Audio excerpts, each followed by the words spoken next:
Narito na ang pambansang pantanggal umay upang maghatid ang mga kwento sa buhay. Buong barangay kapitbahay, mga tropa at tambay, tawagin na pati na rin si nanay. Anong kwento mo? Logan na yan, saan ka man naroon? Logan na yan, gusto mong mapanood? Logan na yan, imatyogan na yan, imatyogan na yan, imatyogan na yan.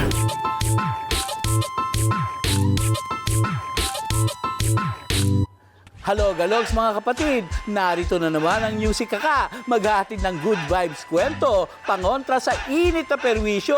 Kaya sit back and relax, hayaan ninyo akong ilatag ang mga kwentong maangas. Ako po ang Music Kaka, Mark Logan, at ito ang Top 5 mga kwentong Mark Logan. Buhok niyang itim na pagkahaba-haba, ngiting lagpas sa langit na di naluluma. Makikita mo siya kahit saan. Dala ang bahay niyang gawa sa nipa at kahoy. Siya ang nag-iisang Palawan palaboy. Walang iba kundi si Kuya Loloy. Halo galog! Ako po si Kuya Loloy at ito po ang aking Loloy's Home. Taran! Welcome to Palawan! Woohoo! Thank you so much! Woo! Nag-teleport ako sa malayong isla ng Palawan at doon ko na-sight ang kakaibang tahanan. Walang pader pero may gulong na makikita. Walang banyo at kusina pero di makina at ang nakakaloka, bahay na kakaiba na kailangan ng gasolina. Taran! Peekaboo! Ito po ang bahay ng Kuya Loloy. Woohoo! Welcome to my little kingdom. Good morning, Philippines! Hello! Halos isang dekada nang naninirahan si Loloy sa kubong di makina. Gamit ang lumang motor ay maghapong pumapasada. Halos lahat nga raw ng racket napasok niya na. Construction, pagtatato, at iba pang trabahong may mabilis ang kita. Gamit ang duyang isinabit sa loob ng munting home ay nagpapalipas ng pagod dulot ng pagtatrabaho buong maghapon. Ito po ang aking pahingahan pag medyo napapagod na ako. Tingnan nyo ha. Ito po ang duyan natin. Oh. Oh, di ba? Parang ang sarap ng buhay. Oh, di ba? Tulog mo na siyang kiluluya, walang isturbo. Tulog mo na, maingay. Ah! It's more fun in Palawan. Ito po ang setup ng tricycle ko pa nagiging transformer siya.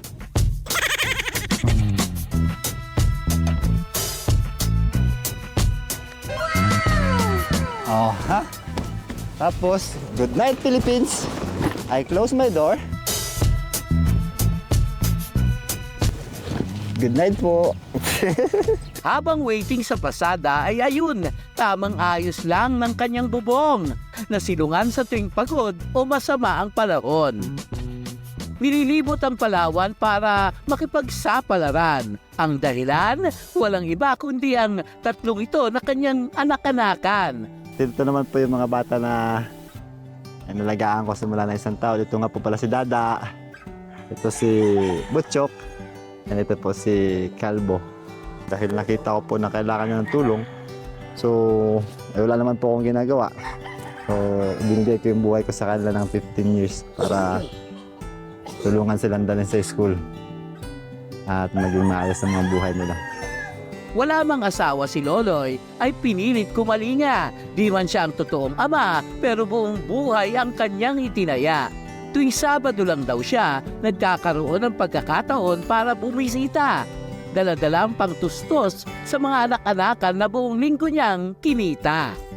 Ang mga batang hinaruga ay anak pala ng kanyang kapatid na matindi ang sinapit sa tatlong nagdaang pag-ibig. Nag-try siya na may love. Kaso lang, yung lalaki hindi seryoso. Hindi niya pa kaya, tinulungan ko siya para maghanap buhay, para suportahan din yung bata. At hindi lang nag-isa, dalawa, tatlong beses. Di tatlong beses ko rin siyang tinulungan. Bilang maawain itong si Loloy, inako niya ang responsibilidad. Likas daw kasi sa kanya ang maging mapagkalinga. Sa tao man, maging sa pusa. Kapag may tsansang makadalaw ay yakap agad ng mga anak ang hanap. Sabay kantahan, kulitan, at walang maliw na lambingan. Dami kong love. Abot langit naman ang pasasalamat ng kanyang mga supling sa pag-aaruga ng inalay. Ngayon may papaloloy silang kapiling. Loloy, salamat po sa pag-alaga sa akin yung may sakit ako. Thank you, Paluloy, sa pag-aalaga sa amin at pagpapaaral sa amin. Paluloy, salamat po sa pagsasekrisyo sa amin para mabuhay kami dito sa mundo. Di man nakapagtapos at hikahos ay pinipilit pa rin ni Loloy na igapang ang kanilang pag-aaral. Munting pangarap para sa mga anak-anakan ang pundasyon ng walang katapusang pagpapagal. Sana pagbutihin nila yung pag-aaral nila kasi para naman sa totoong buhay, hindi nyo maranasan yung paghihirap na hindi nakapagtapos ng pag-aaral, di ba? Kahit gaano kahirap ang buhay, piliin nyo mag-aral. Iba yung may diploma kaysa sa diskarte lang. Mas maganda yung may diskarte ka na, may diploma ka pa. Inspirasyon ka, Kuya Loloy, sa napakaraming Noypi na ang pagmamahal bilang magulang ay walang pinipili.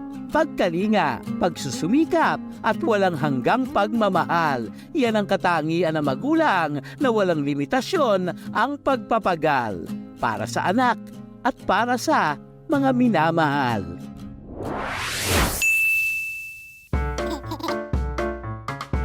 Dito sa Misamis Oriental, may isang nanay raw na nag-iingay. Abalog-alogs, hindi natin palalampasin yan. Makichismis tayo sa buhay niyang kaabang-abang. Nandito na pala kayo sa pamamahay ko. Mula TV5, pinuntahan nyo pa talaga ako dito. Hindi talaga kayo maperme, mga lakwatsira talaga kayo, napakainit. Pumasok na kayo dito. Grabe talaga magmahal ang mga nanay. Kung manermon ay walang humpay. Mangaral sa buhay. Kung dati labas sa kabilang tenga ang paggalit, ngayoy, sus Mariosep, makakarelate ka rito ng legit. Kain, tulog, cellphone, lakwat siya. Napakasarap talaga ng mga buhay ninyo. Oh, ba't nagtunga ka pa? Hindi ka pa kakain? Ito na yata ang sermon na hindi ka maiinis, kundi ma-entertain ka ng labis. Ito na nga ang paboritong mother-in-law ng mga sosyalera sa social media, ang nag-iisang si Disney Mama. Halo Kalogs! Ako pala si Dorinel Ramos, aka Disney Mama. Habe na habe naman talaga itong si Disney Mama sa madla dahil tila ba sila ang sinesermonan nito ng bongga. Yung mga content na ginagawa ko is about motherhood, sa mga pamahiin, at saka yung mga first-time mom na feeling ko makaka-relate sila. Kasi di ba dito sa atin sa Pilipinas, kapag bagong panganak ka is parang maraming sinasabing pamahiin. For example, bawal maligo kapag bagong panganak. Pag nalipasan daw ng gutom, mawawala sa katinuan. So naisip ko siyang i-share kasi 'di ba yung panahon natin ngayon, iba naman na before. Na madalas kasi sa atin, mas pinaniniwalaan yung sabi-sabi ng matatanda kaysa yung mga sinasabi ng doktor. Kahit saan talaga kayo dalhin, Dorinel. Wala talaga kayong pagbabago. Kahit i-hotel-hotel mo pa talaga. Sobra talaga ang pagkadugyot sa babae. Hindi ka mapapatakip ng tenga, mapapausal ka pa ng... Ay teka, parang ganyan din si Mama. Relatable ang linya, hindi pwedeng hindi ka mapapatawa. May mahigit 300,000 itong followers sa kanyang TikTok account at nag-iingay din sa Facebook page niya.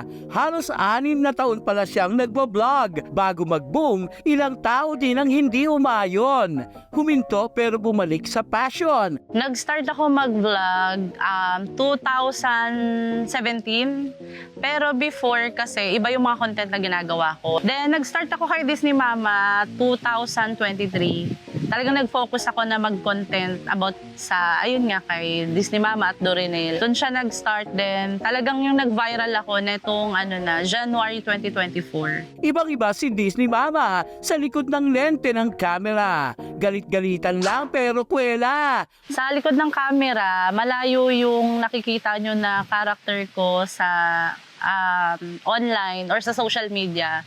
At ako ay isang millennial mom. So okay naman ata ako na nanay. nasa katinoan naman. Naalagaan ko naman ng maayos yung mga anak ko. Talagang may pagka sausawera, pero for the content lang naman pala. Huwag kang sisimangot-simangot dyan sa pag-alaga sa anak mo. Ayusin ninyo ang pag-alaga sa bata. Nakakapagod mag-alaga sa bata, no? Tapos kayo, mga suwail lang kayo. Ngayon, naranasan na ninyo.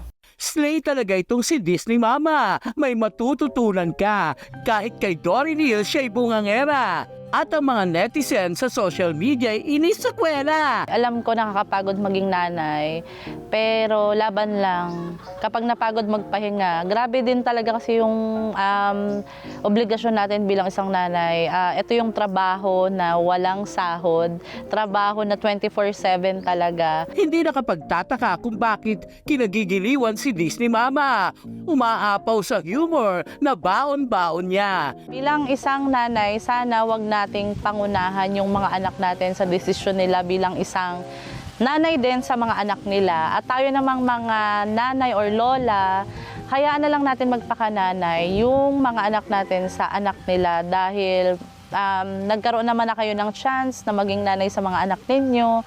So ipaubayan nyo na lang yun. Salamat Disney Mama. Tsak marami kang napangalay na ngala-ngala sa paghahatid ng content na kwela. Subukan mo lang talagang hindi magbukas ng TV tuwing 6:50 ng gabi ng Sabado. Kaya hindi nyo mapapanood ang top 5 mga kwentong Mark Logan. Mga pasaway talaga kayong mga viewers. Logan na yan, gusto mo mapanood ni Mark. Logan na yan. Dito sa bayan ng Kauswagan sa Lanao del Norte, may malagim na kabanata nang sumalakay ang mga rebelde noon. Pero ang bayang ito ay bumabangon sa tulong ng isang tagapamahala, nagkaroon ng lahat ng natatanging pag-asa.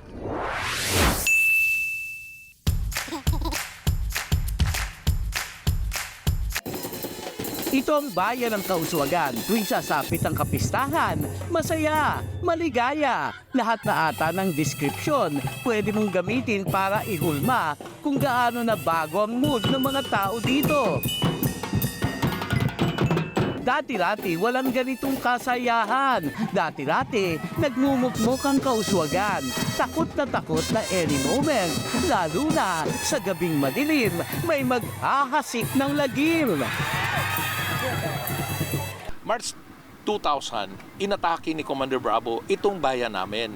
Nakuha nila ito for so many hours before dumating si Colonel Keruben at na-drive away nila yung mga MILF. Then the second time, August 18, 2008, another attack na naman dito. Same group, same commanders that are with me in the parade, no? That are on my program Arms to Farms.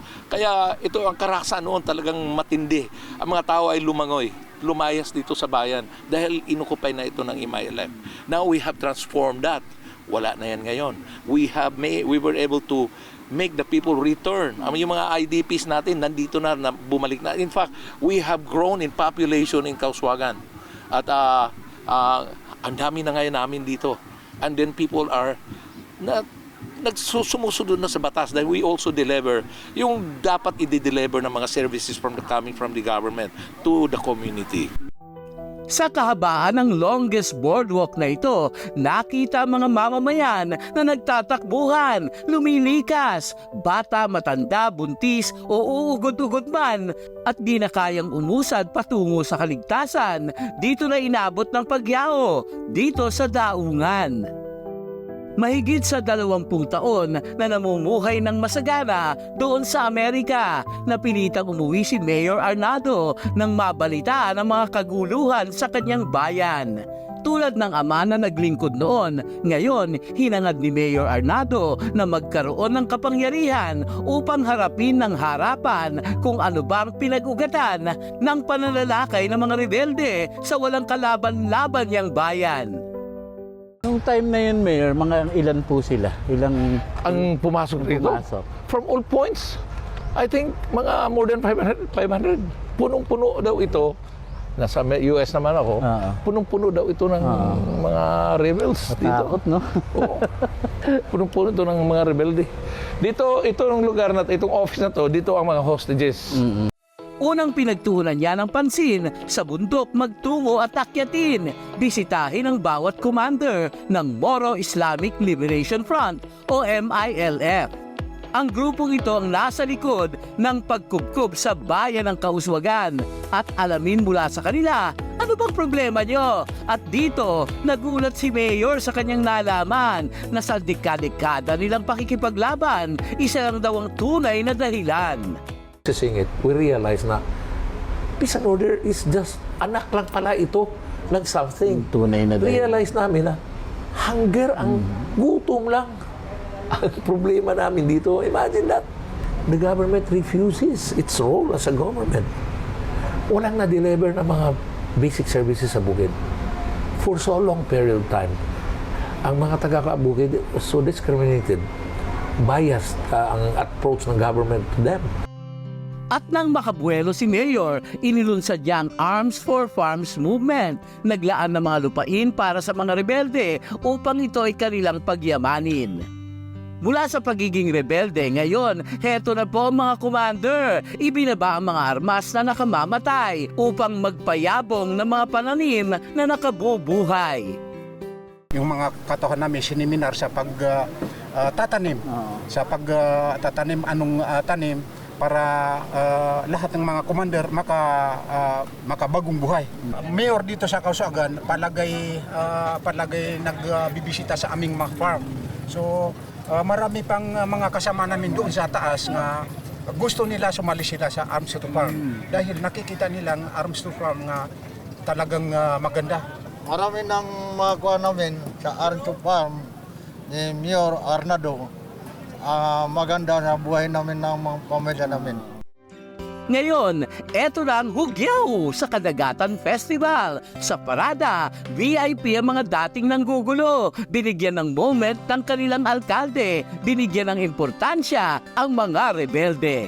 Sa napakasayang Hugyaw Festival, hindi na sila etsapuera. Kasama na sila sa mga bida. At sa taong bayan, hindi na mga kontrabida. Kapag tinanong mo si Mayor, sino ba ang mga BFF mo doon?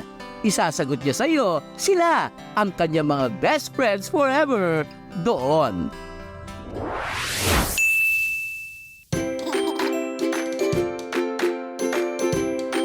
Ang pagiging magulang hindi basta-basta nasusukat lang, hindi na rin nakabase sa pagluwal, walang bawal-bawal. Wa-epek na ang DNA test, basta si baby ang source of happiness. Tulad na lamang nitong ating mga ibibida, wala stick sa pagiging super mama. Gina GC per Mom Lea. Abay, nagprito pa ng 3 isda upang sa kaarawan ni Choco ay ihanda. Happy birthday, Cho! Eto namang si Ma'am Glidel, ibang level. Mel Joseph, gutang pet, todong paglambing sa sweet niyang babying kambing. Kasi bigger lang aking baby. At syempre, sino bang hindi makakakilala sa firm mom na si Kai na paldo ang followers sa social media? Hello, Kalogs! I'm Firm Mom Kai! Logalogs, meron lang siyang 25 nagkukulitang Shih Tzu. Parang tunay na bata kung makipag-interaction ito, mapapasana all ka na lang talaga sa tamang trato. Bakit mo po sinira yung tsinelas ni Mama? Dinurog-durog mo pa talaga to sa ilalim. Anong gagawin ni Kelly para hindi magalit si Mama? Gusto nagagalit si Mama? O sige, magsasorry daw po si Tita Kelly na kay Mama ha? O sige, magsorry na ikaw kay Mama. It's okay, Tita Kelly. Anak na talaga yung turing ko sa kanila kasi nakita ko talaga sa kanila yung alam mo yung totoong pagmamahal, yung sobrang tapat talaga sila sa akin, yung gano'n, yung parang Sila yung mga, wala talaga silang hinihinging kapalit, kundi yung love mo lang para sa kanila. And talagang tinuring ko talaga silang mga baby ko. Kaya siguro ganun sila na para talaga silang mga tao pagka nasa bahay namin, para silang mga tao kumilos. Kasi talagang minahal ko sila na parang na mga anak ko na talaga. And like, sa kama sila natutulog, hindi sila nakakulong, free sila kung saan sila pumunta sa bahay, ganun. Bukod sa fur babies, ay may isang anak pala si Fur Mom Kai. Abay, paano mo to napagsasabay? Meron po akong isang baby na 13 years old na siya, and hindi lang talaga siya masyadong nasasama sa mga video kasi medyo mahiyain siya, pero sobrang pet lover din niya. And napagsasabay ko naman siya, siguro time management talaga yung kailangan mo, and talagang kung fashion mo din talaga yung pag-aalaga ng mga dogs, and yung mga kasama mo sa bahay, ganun din sila na pet lover din sila, mapagmahal din sila sa mga aso. Kaya naman po, napagsasabay naman po. Pati sa swimming, kasama sila sa bonding. Buti pa sila, natuloy ang outing, hindi drawing. Pero Logalogs, noong nawala ngayong taon lang si Carrie, hanggang ngayon si Fur Mom Kai hindi pa rin ma-carry. Ito lang naman kasi ang kanyang dancing queen. Tala, ang ningning ng iyong mga matay, nakita ko sa mga tala. Kailan lang kasi nawala yung, nagsunod-sunod kasi yung nawala sa amin, like, yung mga baby, nagkaparbo sila, so marami talaga yung nawala. Then, yung dancer ko po, si Carrie, kailan lang siya nawala? January lang. So, sobrang sakit po. Until now. Oh my God. Kasi tinuring ko talaga silang baby ko so napakasakit po. Mawalan ng fur baby. Grabe pala magmahal itong si Fur Mom Kai. Pati sariling kasiyahan, isinantabi, wag lang mawala ng fur babies niya ng bantay. Sobrang love na love ko talaga sila. Alam mo yung tipo na hindi na talaga ako lumalabas ng bahay, maalagaan ko lang talaga sila. Like talagang inano ko yung mga paglabas-labas para makapag-focus talaga ako sa pag-aalaga sa kanila. Ganun ko talaga sila kamahal. Yung tipong gagawin ko talaga lahat maging maayos lang yung buhay nila, maging healthy lang sila, ganun. Habang nandito sila sa akin. Kahanga-hanga naman talaga itong mga nanay. Hindi lubos masukat ang pagmamahal na willing ibigay ng walang kapalit. Basta alagang ina, tsak ibang-iba. Legit, di ba? Logan na yan, gusto mo mapanood. Logan na yan.